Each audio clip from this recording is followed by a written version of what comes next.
നമ്മുടെ ജീവിതയാത്രയിൽ തിരഞ്ഞെടുപ്പ് വളരെ പ്രാധാന്യമുള്ളതാണ്. രാവിലെ എഴുന്നേൽക്കുമ്പോൾ മുതൽ എന്ത് കഴിക്കണം, ഏത് വസ്ത്രമിടണം എന്നത് തുടങ്ങി നമ്മുടെ ജീവിതയാത്രയിൽ വിവാഹം, ജോലി എന്ന എല്ലാ തീരുമാനങ്ങളും സമയാസമയങ്ങളിൽ നാം കൈക്കൊള്ളേണ്ടത് ആവശ്യമാണ്. അതുകൊണ്ട് തന്നെ നമ്മുടെ തീരുമാനങ്ങളുടെ പരിണിത ഫലം നമ്മുടെ ജീവിതയാത്രയിൽ നാം അനുഭവിക്കേണ്ടതുണ്ട്. ദൈവം നമ്മോട് പറയുന്നത് അനുസരിക്കണോ വേണ്ടയോ എന്ന തീരുമാനം കൈക്കൊള്ളുവാനുള്ള സാവകാശവും ദൈവം നമുക്ക് നൽകിയിട്ടുണ്ട്. മനുഷ്യരോട് ചേർന്ന് വസിക്കുവാൻ ആഗ്രഹിക്കുന്ന ദൈവം, നമുക്ക് നന്മ വരണമെന്ന് ആഗ്രഹിക്കുന്ന ദൈവം, ഇന്ന രീതിയിൽ ഇന്നതുപോലെ കാര്യങ്ങൾ ചെയ്യണമെന്ന് നമ്മോട് സംസാരിക്കുമ്പോൾ നാം അത് ചെയ്യാതെ വരുമ്പോൾ അതിന്റെ പരിണിത ഫലം പലപ്പോഴും നാം അനുഭവിക്കേണ്ടതായി വരും. ഏദനിൽ ഈ ഒരു വൃക്ഷത്തിന്റെ ഫലം മാത്രം നിങ്ങൾ കഴിക്കരുത് എന്ന് പറഞ്ഞ ദൈവ ശബ്ദത്തിന് അനുസരിക്കാതിരിക്കത്തക്ക വിധത്തിൽ ശത്രുവായവൻ തന്ത്രങ്ങളെ മെനഞ്ഞ് ദൈവിക പദ്ധതിയിൽ നിന്ന് മാനവജാതിയെ മാറ്റിക്കളഞ്ഞെങ്കിൽ ഇന്ന് നമ്മുടെ ജീവിതയാത്രയിൽ നാം ദൈവിക ശബ്ദം അനുസരിക്കുന്നുണ്ടോ എന്ന് ശ്രദ്ധിക്കേണ്ടത് ആവശ്യമാണ്. നമ്മുടെ ജീവിതയാത്രയിലെ എല്ലാ മേഖലകളിലും ഈ ദൈവ സാന്നിധ്യം നമുക്ക്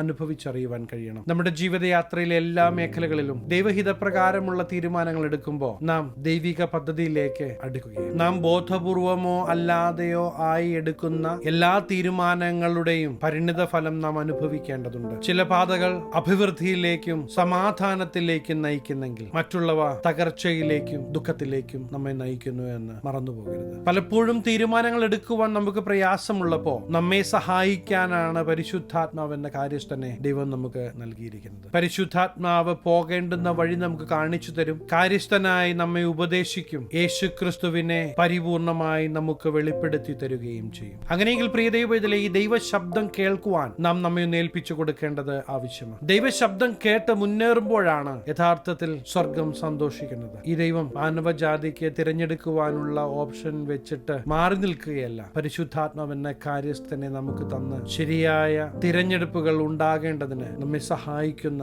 ദൈവ സാന്നിധ്യം നാം തിരിച്ചറിയേണ്ടത് ആവശ്യമാണ്. നമ്മുടെ ജ്ഞാനം കൊണ്ട്, അനുഭവ സമ്പത്ത് കൊണ്ട് പല തിരഞ്ഞെടുപ്പുകളും ശരിയായിക്കൊള്ളണമെന്നില്ല. എന്നാൽ നമ്മെ സ്നേഹിക്കുന്ന, നമ്മെ കരുതുന്ന, നമുക്ക് വേണ്ടി പ്രവർത്തിക്കുന്ന ഒരു ജീവിക്കുന്ന ദൈവത്തിന്റെ സാന്നിധ്യം നാം തിരിച്ചറിയാൻ തുടങ്ങുമ്പോൾ യഥാർത്ഥത്തിൽ സ്വർഗം സന്തോഷിക്കുകയും. മോശ തന്റെ ശുശ്രൂഷ കൈമാറുന്നതിന് മുമ്പ് ഇസ്രായേൽ ജനത്തോട് സംസാരിക്കുന്ന പ്രധാനപ്പെട്ട ഒരു ഭാഗം ആവർത്തന പുസ്തകം 30-ാം അധ്യായം 19-20 വാക്യങ്ങൾ നമുക്ക് കാണുവാൻ കഴിയും. അവിടെ ഇപ്രകാരമാണ് കാണുവാൻ കഴിയുന്നത്: ജീവനും മരണവും അനുഗ്രഹവും ശാപവും നിങ്ങളുടെ മുമ്പിൽ വെച്ചിരിക്കുന്നു എന്നതിന് ഞാൻ ആകാശത്തെയും ഭൂമിയെയും സാക്ഷി വെക്കുന്നു. ഇതൊരു കോടതി ഭാഷയാണ്. അതായത് വിളിക്കപ്പെട്ട ജനത്തിന്റെ തിരഞ്ഞെടുപ്പ് നിങ്ങളുടെ സ്വകാര്യ കാര്യമല്ല, അത് ഈ പ്രപഞ്ചത്തെ തന്നെ സ്വാധീനിക്കുന്ന ഒന്നാണ് എന്ന് അവിടെ പറഞ്ഞു വെക്കുകയാണ്. അതേ പ്രിയ ദൈവത്തിലെ ദൈവശബ്ദം കേട്ട് ദൈവിക തിരഞ്ഞെടുപ്പുകളിലേക്ക് ചുവടുകൾ വെക്കുമ്പോൾ ദൈവിക പദ്ധതികൾ നിങ്ങളായിരിക്കുന്ന ദേശങ്ങളിൽ വെളിപ്പെടുവാൻ തുടങ്ങും. ശത്രുവായവൻ പലവിധത്തിലും മറിച്ചു കളയുവാൻ നോക്കുമ്പോഴും പരിശുദ്ധാത്മാവിന്റെ സാന്നിധ്യം നിങ്ങളെ നിലനിർത്തും, നിങ്ങളെ വഴി നടത്തും. യേശു ഇന്നും ജീവിക്കുന്നു എന്ന്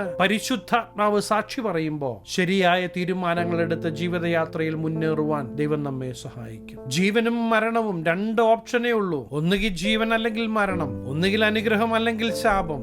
ഇതിന്റെ ഇടയ്ക്ക് ഒന്നില്ല. ഇന്നെന്റെ ശബ്ദം കേൾക്കുന്ന പ്രിയ ദൈവവേദലേ, ഏത് തെരഞ്ഞെടുക്കുന്നു എന്ന തീരുമാനത്തെ അടിസ്ഥാനമാക്കിയിരിക്കും നമ്മുടെ ജീവിതത്തിൽ കടന്നു വരുന്ന അനുഗ്രഹവും ശാപവും. ഇവിടെ പറയുന്നത്, നീയും നിന്റെ സന്തതിയും ജീവിച്ചിരിക്കേണ്ടതിനും യഹോവ നിന്റെ പിതാക്കന്മാരായ അബ്രഹാമിനും ഇസഹാക്കിനും യാക്കോബിനും കൊടുക്കുമെന്ന് സത്യം ചെയ്ത ദേശത്ത് നീ പാർപ്പാൻ തക്കവണ്ണം നിന്റെ ദൈവമായ യഹോവയെ സ്നേഹിക്കുകയും അവന്റെ വാക്കുകേട്ട് അനുസരിക്കുകയും അവനോട് ചേർന്നിരിക്കുകയും ചെയ്യേണ്ടതിന് ജീവനെ തിരഞ്ഞെടുത്തുകൊള്ളുക. അതല്ലോ നിനക്ക് ജീവനും ദീർഘായുസ്സുമാകുന്നത്. എന്റെ ശബ്ദം കേൾക്കുന്ന പ്രിയ ദൈവത്തിലെ, നാം അനുഗ്രഹിക്കപ്പെടണം, നമ്മുടെ തലമുറ അനുഗ്രഹിക്കപ്പെടണം എന്ന ദൈവിക പദ്ധതി നിറവേറാൻ നാം ജീവനെ തിരഞ്ഞെടുക്കേണ്ടത് ആവശ്യമാണ്. ജീവൻ എന്നതിന്റെ ഹീബ്രു പദം ചൈം എന്ന, അത് ശാലോം എന്ന ഹീബ്രു ആദർശത്തിന്റെ ഒരു ചിത്രമാണ്. പൂർണ്ണത, അഭിവൃദ്ധി, സമാധാനം, ഐശ്വര്യം എന്നിവയുടെ ഒരു അവസ്ഥ ആണ് ഇവിടെ ജീവൻ എന്ന പദം കൊണ്ട് ഉദ്ദേശിക്കുന്നത്.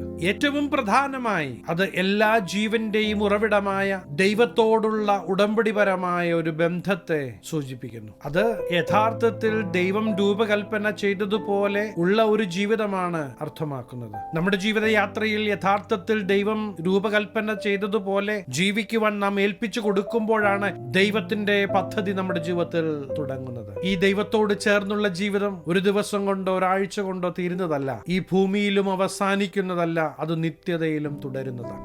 ആ ദൈവിക പദ്ധതികളിലേക്ക് നാം എടുത്തെറിയ അറിയപ്പെടണമെന്ന് ദൈവം ആഗ്രഹിക്കുകയാണ്. ഇന്ന് നിങ്ങളുടെ തീരുമാനത്തിന്റെ നടുവിൽ ദൈവത്തിന്റെ പ്രവൃത്തി വെളിപ്പെടുകയാണ്. പ്രിയ ദൈവത്തിലെ നിങ്ങൾ ദേശങ്ങൾക്കൊരു അനുഗ്രഹമാകണമെന്ന് ദൈവം ആഗ്രഹിക്കുകയാണ്. പ്രിയ ദൈവത്തിലെ ഇന്ന് നിങ്ങളുടെ ജീവിതത്തിൽ ശത്രുവിന്റെ പദ്ധതികളാണ് നടക്കുന്നത് എന്ന് തിരിച്ചറിയുന്നു എങ്കിൽ, യേശുവേ എന്നെ സഹായിക്കണമേ എന്ന് പറഞ്ഞ് ഹൃദയത്തിന്റെ ഉള്ളിൽ നിന്ന് ഒരു പ്രാർത്ഥന ഉയരുന്നുവെങ്കിൽ, തീർച്ചയായും ദൈവത്തിന്റെ പ്രവൃത്തി നിങ്ങൾ കാണുക തന്നെ ചെയ്യും. തീരുമാനം എപ്പോഴും നമ്മുടേത് തന്നെയാണ്. അതുകൊണ്ട് ഒരു മടങ്ങി വരവിന് വേണ്ടി ദൈവം കാത്തിരിക്കുന്നു. പലപ്പോഴും ദൈവാത്മാവിനോട് ചേർന്നെടുക്കാത്ത എല്ലാ തീരുമാനങ്ങളും പരാജയത്തിൽ അവസാനിച്ചേക്കാം. എന്നാൽ ദൈവാത്മാവിനോട് ചേർന്നെടുക്കുന്ന തീരുമാനങ്ങളിൽ ജീവൻ വ്യാപരിക്കുന്നത് നിങ്ങൾക്ക് കാണുവാൻ കഴിയും. പലപ്പോഴും നഗ്ന നേത്രങ്ങൾ കൊണ്ട് നിങ്ങൾക്ക് കാണുവാൻ സാധിക്കാത്തത് ദൈവാത്മാവ് നിങ്ങൾക്ക് വേണ്ടി ചെയ്തെടുക്കുന്നത് നിങ്ങൾക്ക് അനുഭവിച്ചറിയുവാൻ കഴിയും. അബ്രഹാമും ലോത്തും ദേശങ്ങൾ തിരഞ്ഞെടുക്കുമ്പോൾ ലോത്ത് പച്ചപ്പുള്ളതും നല്ലതുമായ ദേശം തിരഞ്ഞെടുത്തെങ്കിലും അബ്രഹാമിനൊരു ഉറപ്പുണ്ടായിരുന്നു. താൻ എവിടെ പോയാലും അവിടെ ദൈവിക സമൃദ്ധി കാണുമെന്ന് അബ്രഹാമിന് ഒരു ഉറപ്പുണ്ടായിരുന്നു.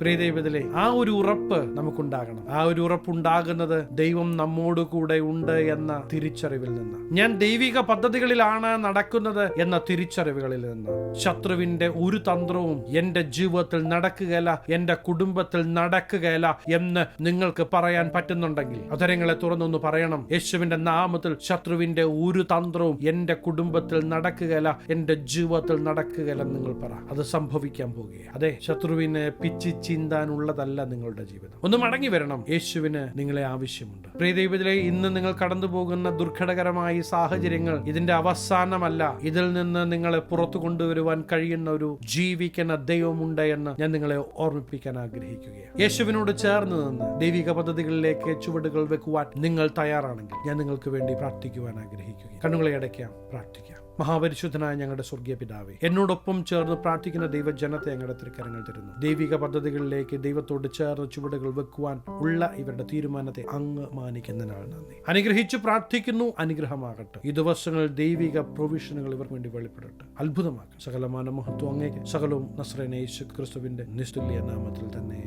പ്രിയ ദൈവത്തിലെ കരം പിടിച്ചു കൂടെയുള്ള ദൈവം നിങ്ങളെ ഒരിക്കലും ഉപേക്ഷിക്കുകയല്ല. ആരൊക്കെ ഉപേക്ഷിച്ചു പോയാൽ, ആരൊക്കെ കൂടെയില്ല എങ്കിലും യേശു നിങ്ങളുടെ കൂടെയുണ്ട് എന്ന് ഞാൻ നിങ്ങൾക്ക് ഉറപ്പ് തരാം. അതെ, ഇന്നും ജീവിക്കുന്ന യേശുവിന്റെ പ്രവൃത്തി പ്രിയ ദൈവത്തിലെ നിങ്ങൾ കാണുക തന്നെ ചെയ്യും. ഈ ചെറു സന്ദേശം നിങ്ങൾക്ക് അനുഗ്രഹമായെങ്കിൽ തീർച്ചയായും ഞങ്ങളെ അറിയിക്കണം. അനേകർക്ക് അനുഗ്രഹമാകേണ്ടതിന് സ്നേഹിതർക്ക് ഷെയർ ചെയ്യുക, ഫോർവേഡ് ചെയ്യുക. നിങ്ങൾ ഈ ചാനൽ ഇതുവരെയായിട്ടും സബ്സ്ക്രൈബ് ചെയ്തിട്ടില്ല എങ്കിൽ തീർച്ചയായും സബ്സ്ക്രൈബ് ചെയ്യാം. ദൈവം അനുവദിച്ച അടുത്ത ദിവസം നമുക്ക് വീണ്ടും കാണാം. Stay blessed.